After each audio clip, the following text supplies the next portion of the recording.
Bismillahirrahmanirrahim. Assalamualaikum warahmatullahi wabarakatuh. Perkenalkan, nama saya Fetia Harsa. Saya dari program studi Pendidikan Agama Islam semester 5. Video ini saya buat untuk memenuhi mata kuliah Teknologi Pendidikan. Oke, standby, kamera ready, sound ready, 3, 2, 1, action. Oke, baik, pertemuan kali ini kita akan membahas tentang peran dan perkembangan teknologi pendidikan di era modern. Nah, apakah kalian tahu apa itu teknologi pendidikan? Nah, teknologi pendidikan adalah penerapan ilmu, alat, metode, dan media teknologi untuk meningkatkan efektivitas serta efisiensi dalam proses belajar mengajar.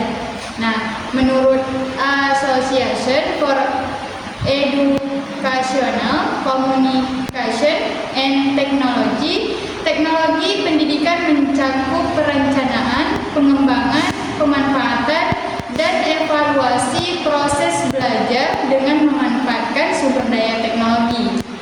Nah, intinya teknologi pendidikan bukan hanya soal alat seperti laptop atau proyektor, tapi mencakup cara berpikir dan strategi pembelajaran berbasis teknologi. Contohnya, siswa belajar melalui video, yaitu video YouTube edukatif, sekolah menggunakan platform e-learning seperti Google Classroom. Nah, tujuan dan fungsi teknologi pendidikan. Nah, tujuannya yaitu meningkatkan efektivitas pembelajaran, memudahkan guru dan siswa dalam mengakses sumber belajar, membuat pembelajaran lebih menarik dan interaktif, membantu siswa belajar sesuai kecepatan masing-masing. Nah, fungsinya yaitu sebagai alat bantu pembelajaran, contohnya media digital, terus sebagai sumber belajar, misalnya internet, video, e-book, dan sebagai sistem pengelolaan pembelajaran seperti Learning Management System atau LMS. Selanjutnya, perkembangan teknologi pendidikan di Indonesia. Teknologi pendidikan di Indonesia terus berkembang seiring kemajuannya zaman.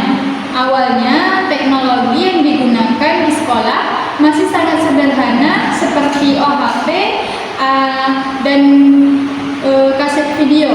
Namun sejak pandemi COVID-19, sistem pembelajaran berubah drastis menjadi pembelajaran daring atau online learning. Nah, guru dan siswa mulai menggunakan Zoom untuk kelas online, Google Classroom untuk tugas, dan Canva dan Capcut untuk membuat media pembelajaran digital.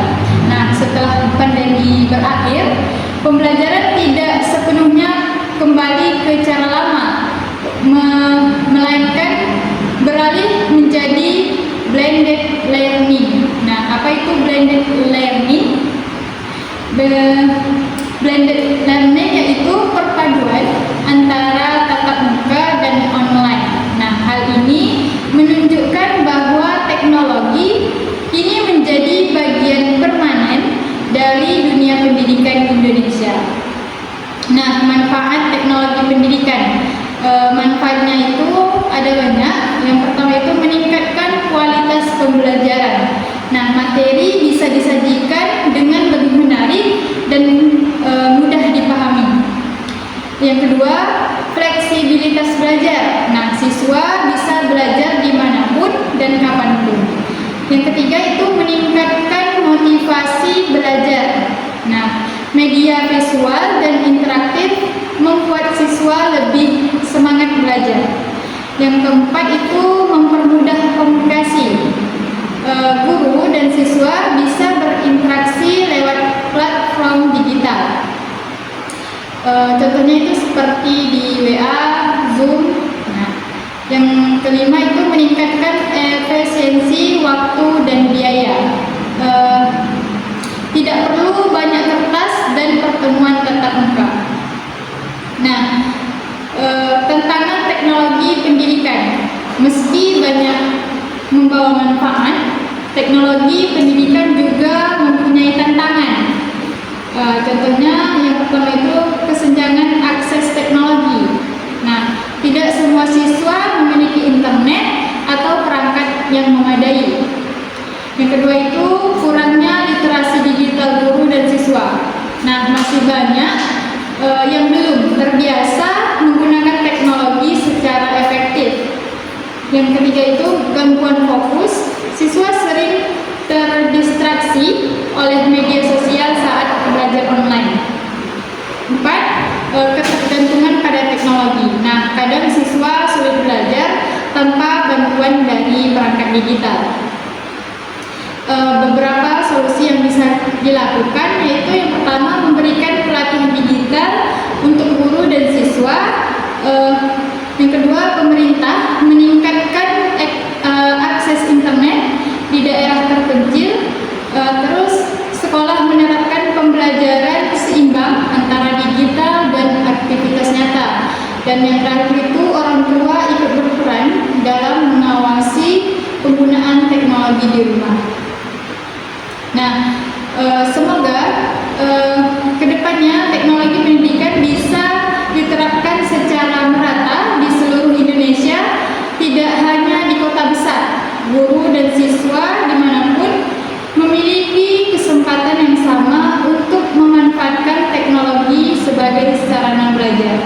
Dan yang paling penting, teknologi digunakan dengan bijak, bukan menggantikan peran manusia, tapi justru menguatkan hubungan guru dan siswa dalam proses belajar. Nah, itu tadi pembahasan